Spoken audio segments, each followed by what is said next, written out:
Hello everyone, welcome to the fourth lecture of the second unit, chapter 3, current electricity for the class 12th physics.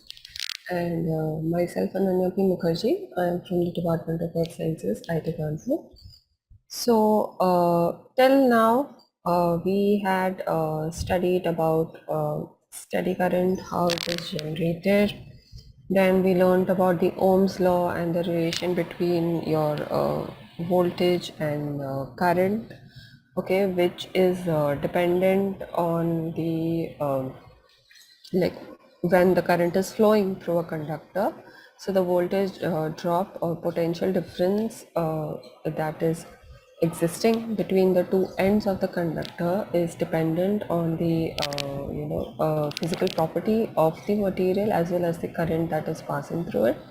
So the physical property that gives that proportionality constant between the voltage and the current, that is called the resistance. Okay, so we had learned that V is proportional to I and V is equals to R into I. Okay, so this R is the resistance. Okay, and resistance in it, it is it is kind of the obstruction or a resistance that is given to the current that is flowing through the conductor, okay, and that in turn affects the voltage drop that is experienced or that is seen between the two ends of the conductor. And resistance in itself depends on it's actually it depends on the length of the conductor, and it also depends on the inversely proportional to the area of the conductor that is being used, okay. And together you can say that resistance is equals to a physical property called the resistivity and the length and the area of the conductor. Okay, so this is your Ohm's law, and based on this Ohm's law, okay, so we saw a number of applications for it. We saw how we can understand the equivalent resistance that is generated if a number of resistors are put into a combination pattern, okay, either a series or a parallel combination. And also we saw that how resistance can it is present even in a battery cell that is used in a circuit, okay. And based on the Ohm's law and these relations between the voltage, the current and the resistance, different kinds of circuits can also be designed. And the two rules which actually govern the the analysis and the designs of circuits for Kirchhoff's laws. Okay, so just like a revision, so we have two Kirchhoff's rules. Okay, so one is your junction rule. Okay, one is your junction rule, which says that at any junction, the sum of the current that is entering the junction is equal to the sum of the current that is leaving the junction. Okay, and the loop rule says that the algebraic sum of changes in potential around any closed loop involving the resistors and cells in the loop is zero. Okay, so junction rule gives the understanding about the current that is flowing through the circuit. Okay, and the loop rule, it governs the voltage or the potential within a closed loop or a loop of the circuit. Okay, so these both rules are actually addressing two of the components that are important in a circuit, and the resistors and the cells are a part of it. Okay, so based on this Kirchhoff's rule, so we had in the last in the end part of the previous class, we had come to the Wheatstone bridge. Okay, so it was a bit I felt it was a bit hurried, so I will explain this again, because obviously these signs that are used to explain the junction rule or the loop rule, okay, so that could be a bit difficult to understand. Okay, so let's see First, using your junction rule. Okay, so we will first see what can be found out using the junction rule. Okay, so what does the junction rule say? That the sum of the current entering any junction, okay, of the circuit is equal to the sum of the current that is leaving that junction. Okay, so uh, over here you can see that okay, first I'll just briefly explain. So this is your battery arm. Okay, AC is a battery arm because that is connected to the battery. Okay, and the current that is moving, as if you remember, we had seen in the Kirchhoff's rule also, and as well as when we were studying cells and EMF, the current in the circuit is going to go from the positive to the negative. Okay, so positive to the negative, this is the flow of this current. Okay, and then over here it is coming from here, and in the cell it is going from negative to positive. Okay, in the cell the current is from negative to positive, in the circuit it is going from the positive to the negative. Okay, so based on the direction of this current, okay, we try to give the signs of the current that is flowing in the separate loops. Okay, so that is what we are going to see. So again, I'll just draw the current over here. So this is your battery arm between A and C. Okay, and this between B and D there is a galvanometer connected. So the galvanometer actually measures the current that is flowing through the through the circuit. Okay, galvanometer gives you the how much current is flowing. Okay, so this BD is the galvanometer arm. Okay, so to understand the Kirchhoff's rule when considering this circuit, we are going to assume two things. Okay, so the first thing is that the cell itself does not have any internal resistance. Okay, so the only EMF is present. Okay, so the potential in the cell is equals to the EMF of the cell. Okay, so V cell is going to be the EMF. Okay, so this is one assumption. And next, to understand, we are going to consider that there is no current flowing through your the galvanometer arm. Okay, so that means suppose we consider the current that is flowing through the galvanometer, okay, between BD is supposed to be IG. Okay, so in balance condition, we are going to consider IG is equal to 0. Okay, so what is the balance condition? Balance condition is that we don't have this IG is, we take the current flowing through the galvanometer to be 0. Okay, so and then we can call the Wheatstone bridge to be a balanced bridge. Okay, so to get this balance condition where we are saying that IG should be is equals to 0, okay, so we can apply the junction rule. Okay, so suppose we try to apply the junction rule to junction D and B. Okay, so if we are applying that condition, you can see that then I1 should be equal to I3. Okay, so that is the sum of the current. Okay, because we said that there is no current flowing from D to G. Okay, from D to B there is no current flowing. So any current that is entering D will exit in the same amount. So your I1 will be equal to I3. Okay, so that's the first understanding of the junction rule or the Kirchhoff's rule. Okay, so I1 is equals to I3.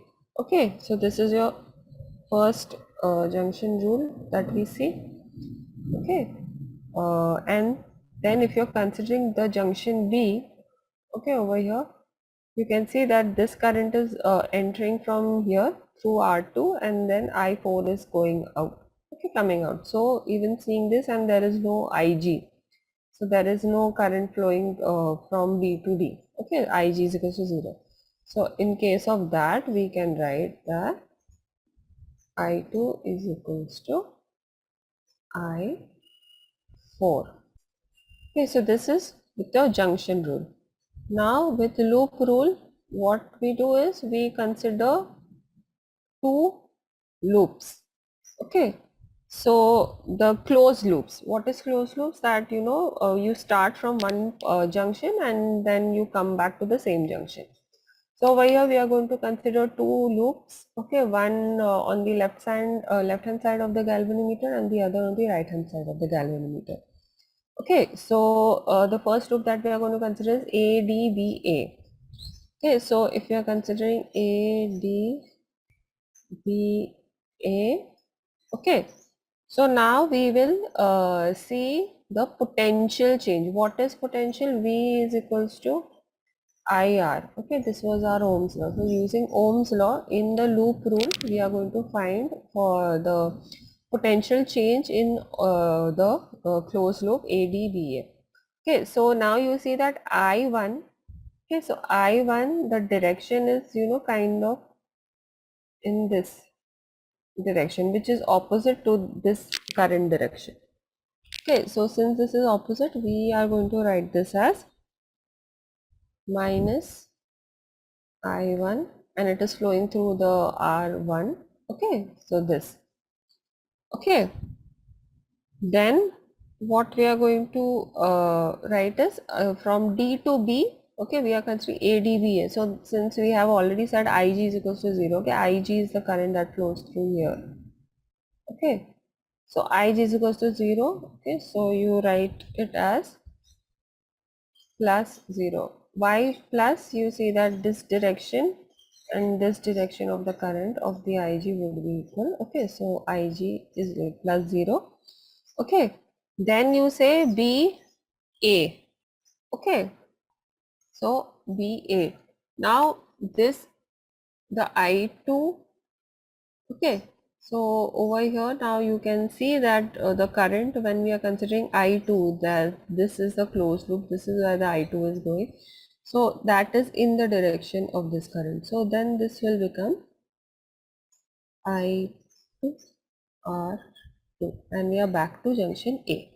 Okay, and as for the closed loop, that the potential change that we see over here, okay, this should be equal to 0. Potential change through each of the resistors, okay, through each of the resistors should be equal to 0. The sum of the or the total potential change that we see. Okay, now we are going to considering the second loop. Okay, starting from C. So we are going to go CBDC.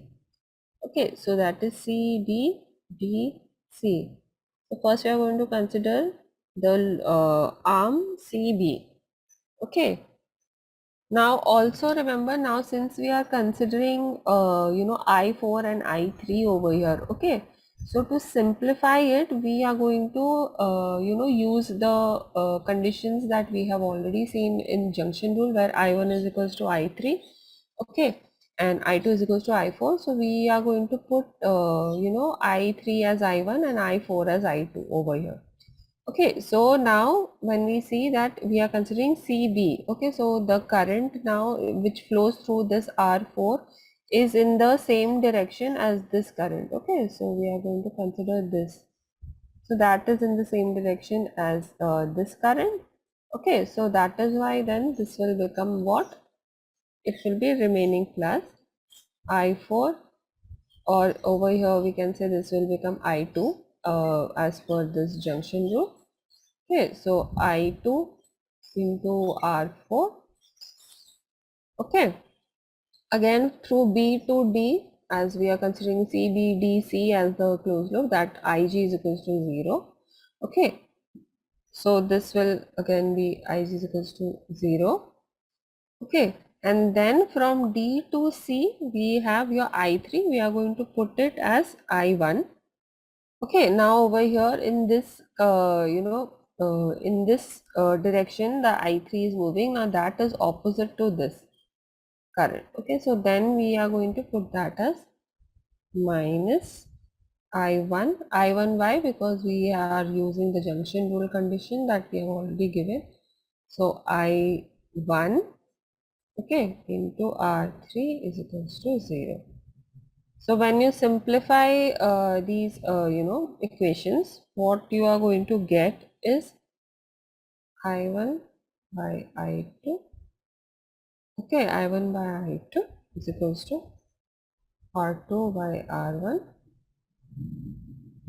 Okay, that is from this first loop conditions. Okay, then we also, since over in the CVDC loop also we have put the terms in terms of I1 and I2, what we will get is then I1 by I2 is equals to R4 by R3.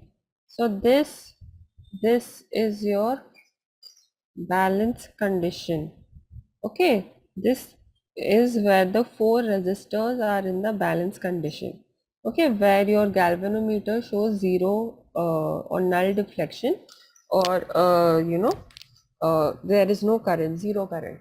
Now using this balance condition, okay, we can find unknown resistors wherever you have kept. If your R2 is unknown, you can find it out using the values of the other three resistors. If your R3 is unknown, you can find the value of this unknown R3 by putting the values of the other three resistors. Okay, so this is the first and the simplest way to understand both the Kirchhoff's rules, okay, junction rule and loop rule, and also see the how the variation in current and everything actually affects the kind of the design of the circuit that we do.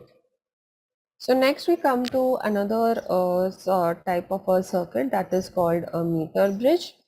Okay, so in the meter bridge we are going to consider a wire of length 1 meter. Okay, so we are considering a wire of length 1 meter. Okay, and it has a uniform cross-sectional area. Okay, uniform cross-sectional area, and it is stretched and clamped between two thick metal strips which are bent at right angles. Okay, so you can consider this as your the wire. Okay, so the entire length over here, suppose we are considering as 1 meter, so that is over here you are saying 100 centimeters.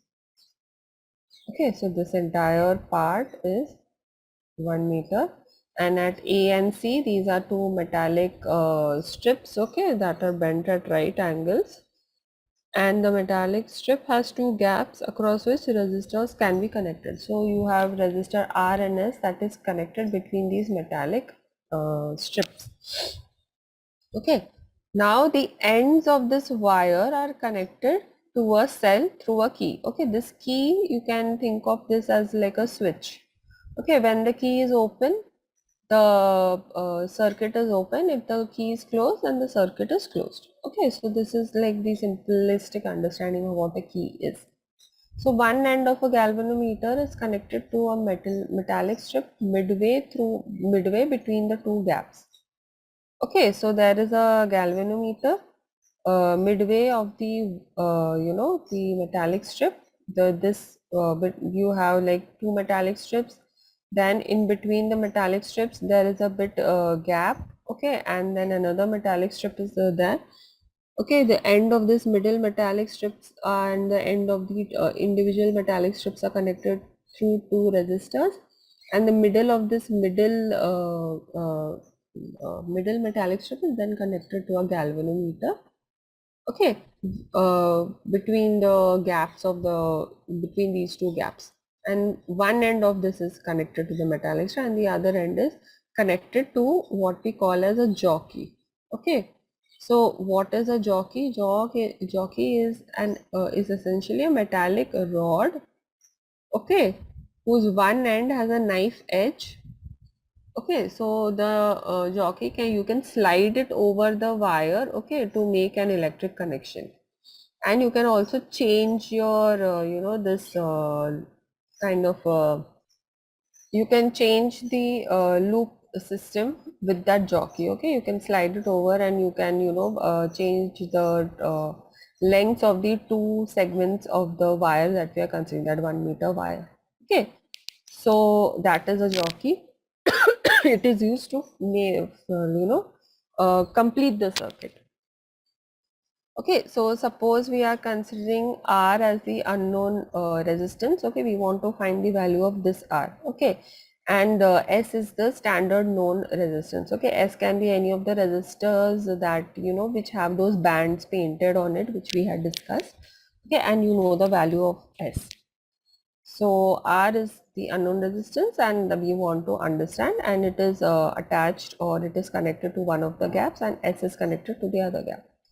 So now what we do is that we try to connect the entire circuit is then connected by when the jockey is connected to any point D on the wire.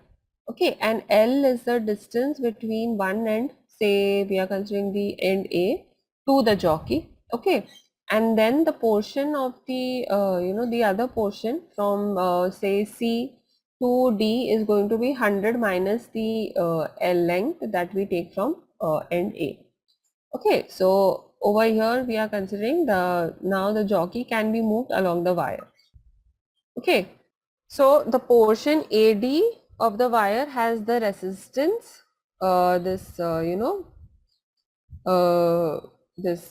resistance and into L.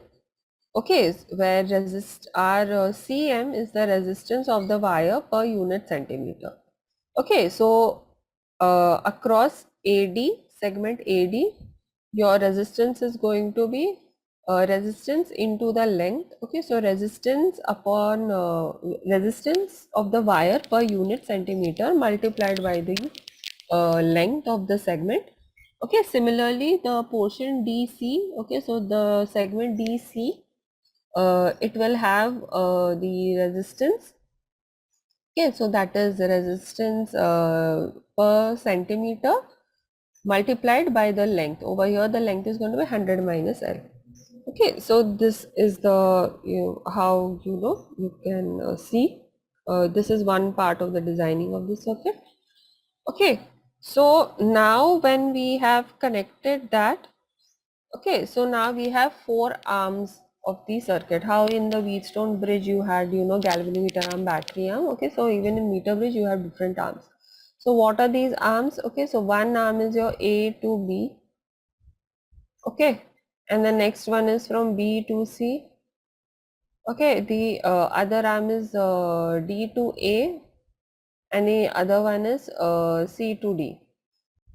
Okay, so these are the four arms. And what are the resistances of the four arms? Okay, so from A to B you have R. Okay, it is passing through R. From B to C it is S. Okay, from D to A we have already seen that it is RCM into the length of the segment, and from C to D we have seen that it is the R centimeter, the resistance per centimeter into the length of that segment, that is 100 minus L. Okay, so this is if you consider the entire thing like in the how we had seen in the Wheatstone bridge. Okay, so there are like four arms, and there is resistor here, and there is a resistor here, and there is a resistor here. Okay, so this, it can be seen that this is a similar setup or organization with respect to the Wheatstone bridge. Okay, now AC is the battery arm because it is connected to the battery and the key over here. Okay, so and over here again similarly BD is the galvanometer arm. Okay, so that is what you can understand even just looking at the circuit. Now we are going to again consider if the jockey is moving along the wire.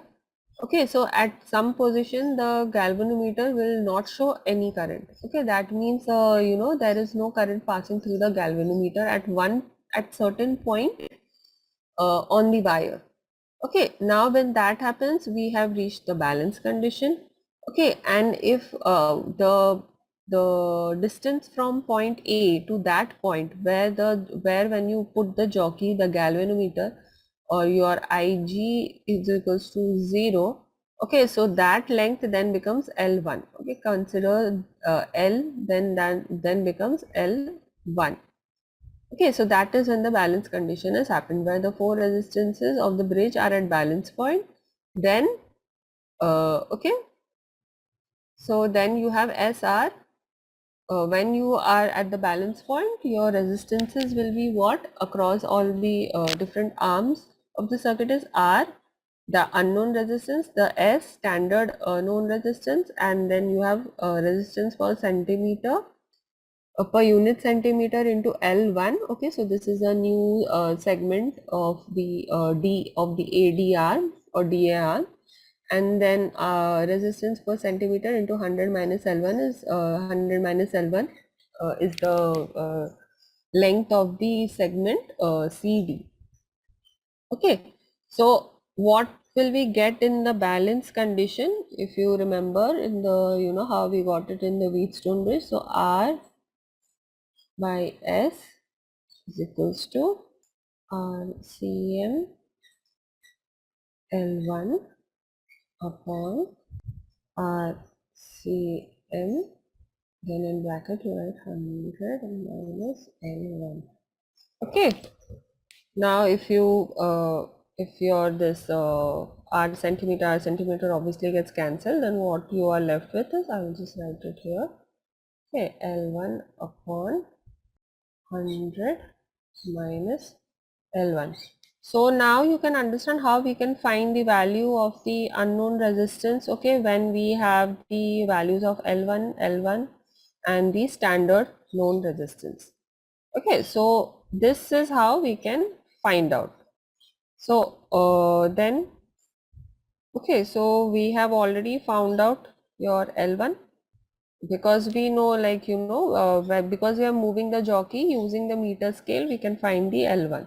Okay, so then what is the final you know, equation with using which we can find the unknown resistance value is S upon S into L1 upon 100 minus L1.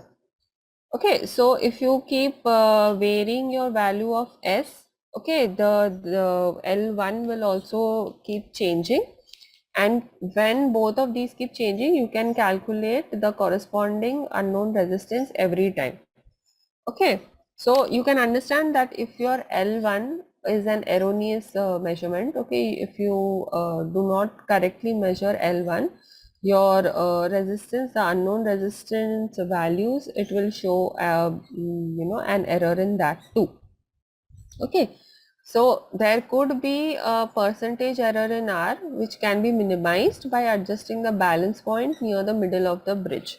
Okay, so whenever we are trying to, you know, understand or find the value of the resistance, we try to choose the balance point, you know, we try to bring the balance point towards the middle of this 1 meter, you know, 1 meter wire.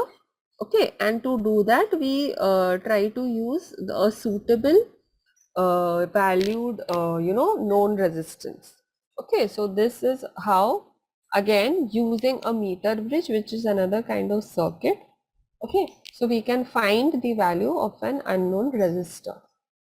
Now there is another circuit, okay, which again, you in the previous one you saw that, you know, if we kind of if you try to see, if you start using the Kirchhoff's law, we come to this you know, we come to this condition. Similarly, again, another circuit where Kirchhoff's law rules is you know, applicable, and we can again find you know, we can again find the you know, where we can understand. Before this we were trying to understand how to find the value of an unknown resistor that is being used. Okay, suppose now you have a cell. Okay, so if you have a cell, how will we find the you know, internal resistance or the EMF of the cell? Okay, so potentiometer is a good instrument, or you know, you can say a good circuit using which we can find that out. So what is potentiometer? So it is actually similar to that meter bridge, okay, where a long piece of wire is connected, but over there meter bridge, the condition is that the wire that we are considering has to be 1 meter in length.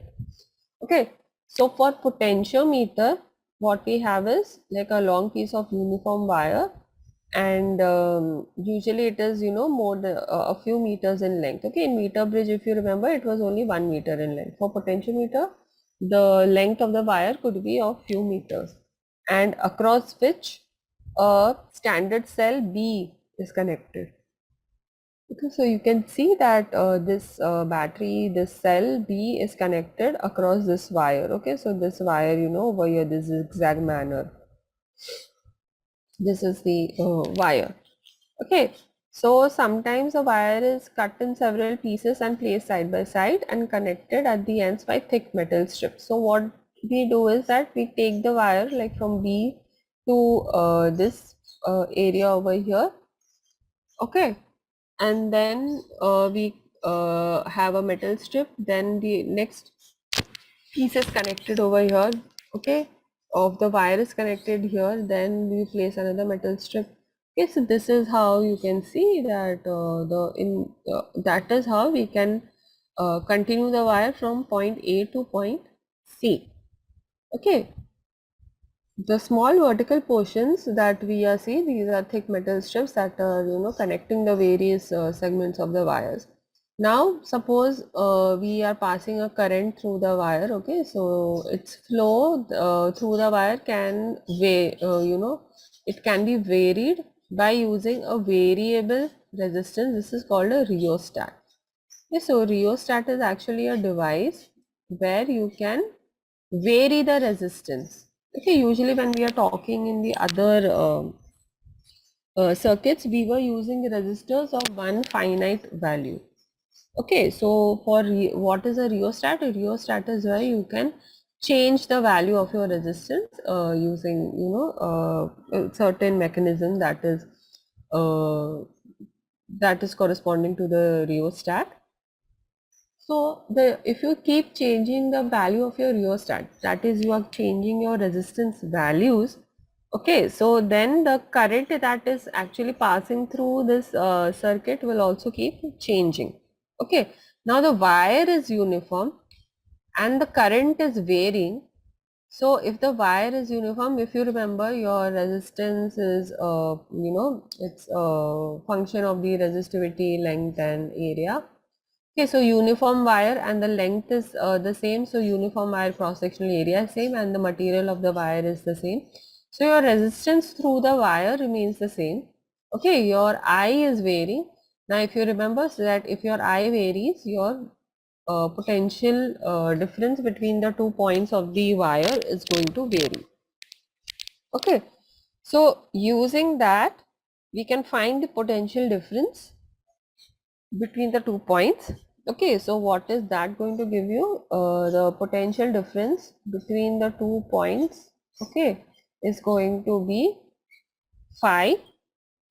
Okay, this is the potential difference, over a distance L from A is going to give you the potential drop per unit length, okay, into L.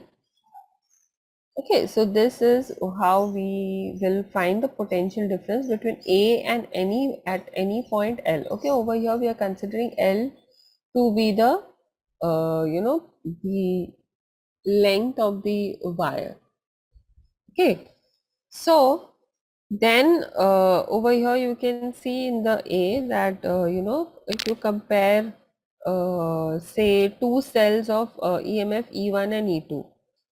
Okay, so suppose we are considering two cells, okay, and this is like the kind of a potentiometer, okay, application of this we are going to see.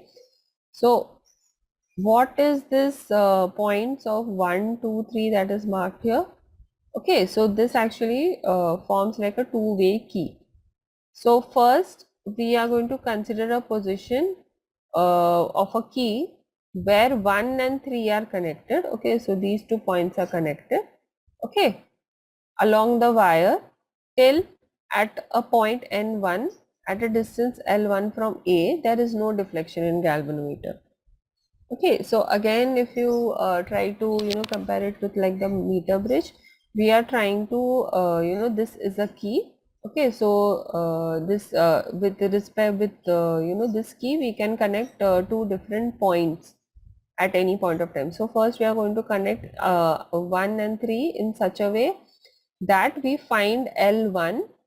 Okay, we find L1 at a distance, we find L1, which is the distance at which your Ig becomes 0. Okay, there is no deflection in the galvanometer.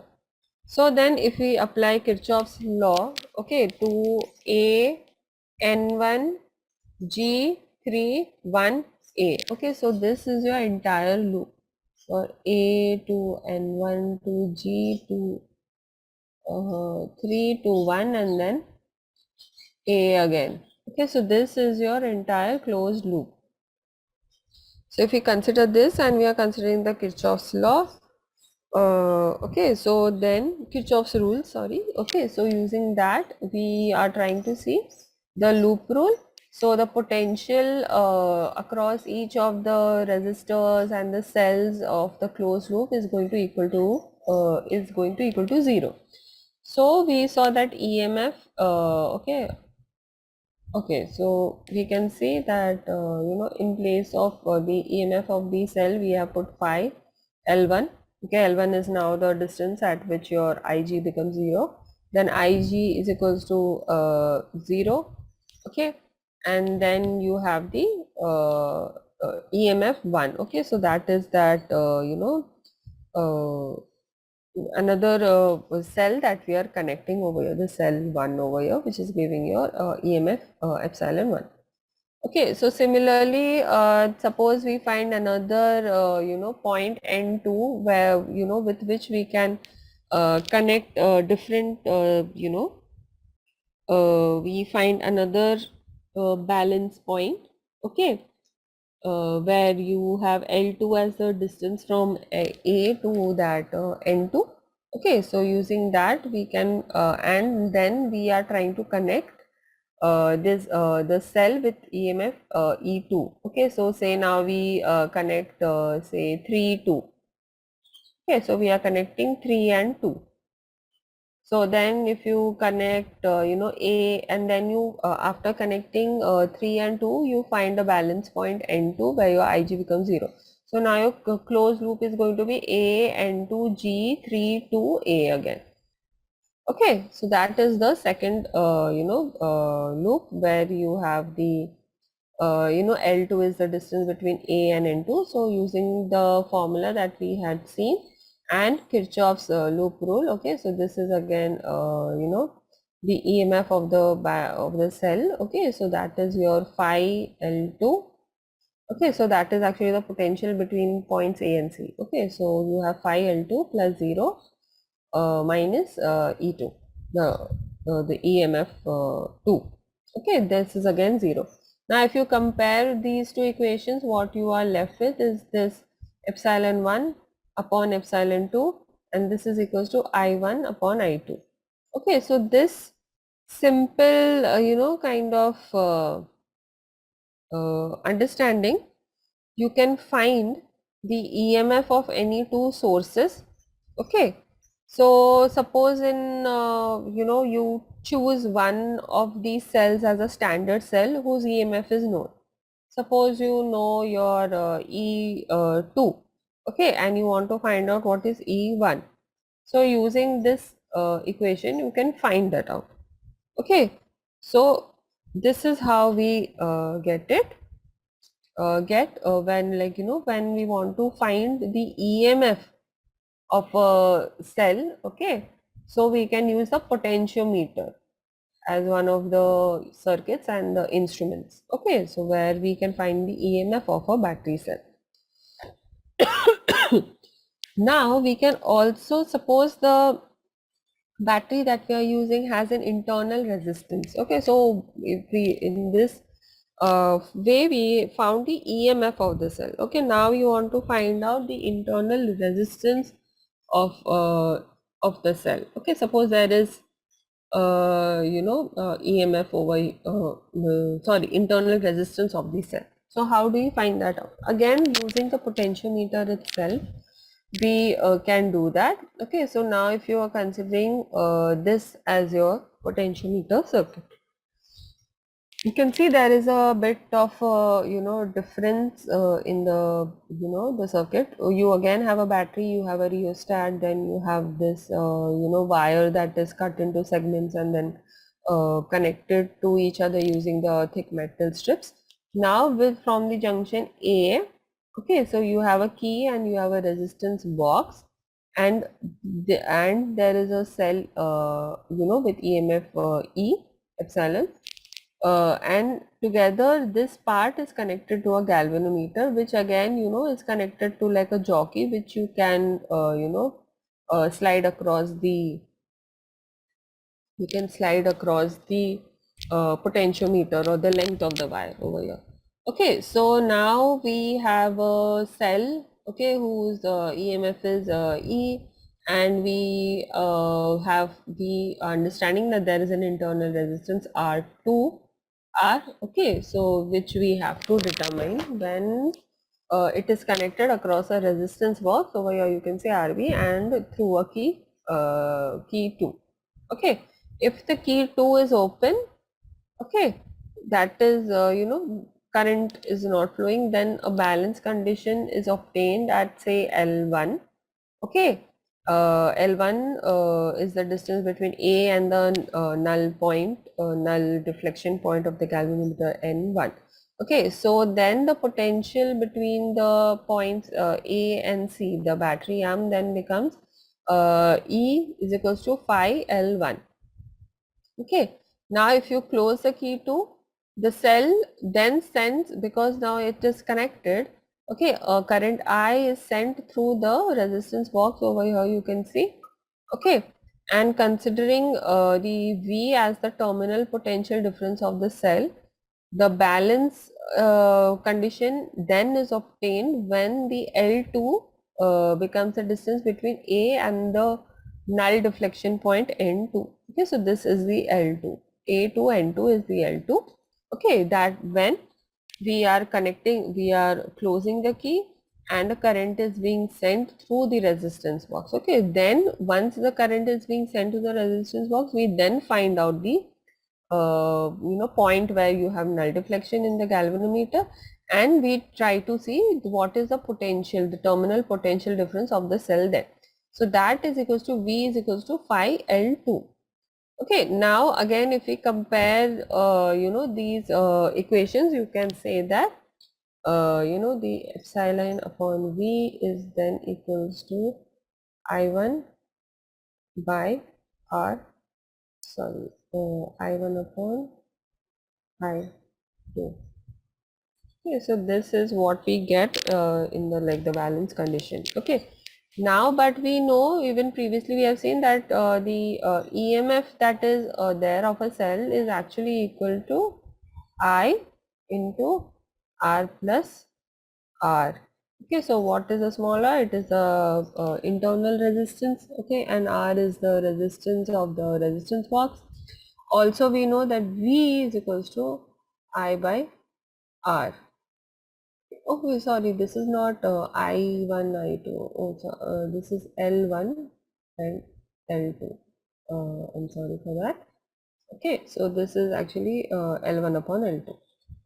So if we put these, what do you say, if these conditions or these,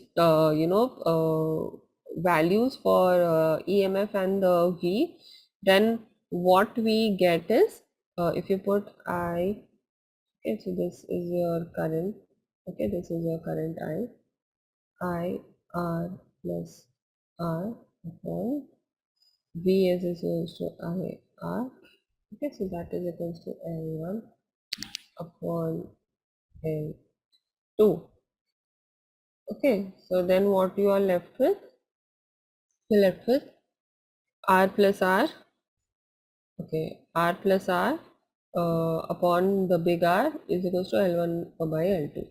Okay, so if you kind of expand it, so what you remove 1 plus small r, okay, is equals to L1 by L2 minus 1. Okay, oh sorry, not minus 1 over here. Later on, when you take this 1 to the other side and you want to find the internal resistance, this is our point of concern. So then the small r is going to be equal to L1 upon L2, okay, and minus 1, and you multiply this entire thing with the big R. The big R is the resistance of the resistance box. Okay, so using this equation, okay, using this equation and this equation that I just again showed you how you can get it. This is how you can find the internal resistance of a given cell. Okay, and what is the advantage of the potentiometer is that it does not take any current from the voltage source that is being measured. Okay, so this is the voltage source that we are wanting to measure, and the current that is there is not only because of this. Okay, and it is not affected by the internal resistance of the source. So that is kind of one of the advantages of the potentiometer. Okay, so this is the end of the current electricity chapter. Okay, so again, to just summarize a few of the important things that we have learned in this chapter is that uh, current in itself is when current is passing through a conductor, the current is actually the net charge that is passing per unit time through the area that is on the conductor. Okay, and then before in electrostatics we learned about two of static charges, but in current electricity we are actually concerned with a steady current that is flowing when a circuit is closed. Okay, when the circuit is closed, it is the steady current that is actually moving the charges from lower to higher potential. Okay, and the work done per unit charge by the source in taking the charge from lower to higher potential energy is actually called EMF. Okay, so this EMF is actually of the source. Okay, that is the battery. So this is also something we learned.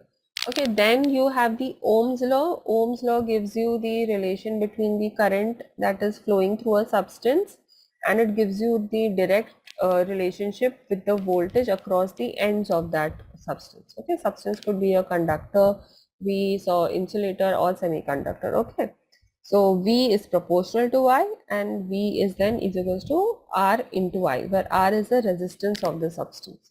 Okay, so resistance then again it depends on the dimensions of the conductor as well as the physical property of the material called the resistivity. Okay, and we also learned the relation between resistivity and conductivity of a material. If your resistivity is high, okay, so if your resistivity is high, your conductivity is going to be lower. If your conductivity is lower, then your substance is actually an insulator. Okay, so and if your resistivity is low, your conductivity is high, okay, then this is a conductor. Okay, so conductors are obviously good conductors of electricity and insulators are bad conductors of electricity, and that is dependent on this conductivity phenomena or conductivity property of the material. Okay, and metals usually are good conductors. Okay, so metals are good conductors. That is why the wires that we use in the circuit are usually of metals like say copper. Then after that we realize that these substances, okay, these materials, these insulators, conductors, okay, usually insulators, we kind of you can use them as resistors. Okay, so we saw carbon resistors. Okay, and we saw that how we can give the value to the resistor by the understanding the colored bands that are painted on them, and we try to correlate these bands with the table, okay, where each of the color actually represents a certain value of the resistor, as well as the multiplier of the resistor and the tolerance that is expected from the related to the value of the resistor. Okay, so once we understood about the resistor and how their values we can get, we also learned how resistors, if they if many many number of resistors are actually put into combinations like a series, or in in a series like next to each other in line, or in like parallel form. Okay, so we know that there is an equivalent resistance that comes into play, and we can find the equivalent resistance. Okay, then we came to how to find the EMF, and how the EMF of the cell is actually it's a function of both the what do you say, it's a function of both the voltage, okay, the potential between the electrodes, as well as the potential that is there between the electrolytic solution that is containing in the cell. Okay, so EMF of a cell we could find like that. Okay, and if you have a source of EMF as well as an external resistance R that is connected, and though both of them are connected, so the uh, external potential difference, okay, the external potential difference that is developed across the resistance R, okay, and there is a cell of EMF E, can be given as IR, and that can be given as the epsilon R plus R multiplied by R. Okay, so this is how you can give the voltage, external voltage across R. So then we learned the Kirchhoff's rules. We have junction rule and the junction rule and the loop rule. Junction rule says that the amount of the sum of the current that is entering a junction must be equal to the sum of the currents leaving it, and loop rule says that the algebraic sum of the changes in the potential around any closed loop must be zero. So the potential change in like the circuit, the resistors and the cell that is making the closed loop it should be zero. Okay, then we saw how the Kirchhoff's rule can be used to understand or to find out unknown resistance using Wheatstone bridge. And also, okay, so you have like using Wheatstone bridge, you can find the unknown resistance R4, and using potentiometer, okay, meter bridge also, you can find out the kind of unknown resistance using a meter bridge also, and using a potentiometer you can find out the EMF of a cell as well as the internal resistance of a cell.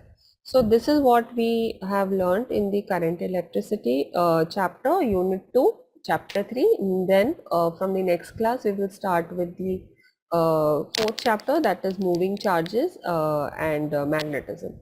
So thank you so much for attending this class. We will see you in the next class.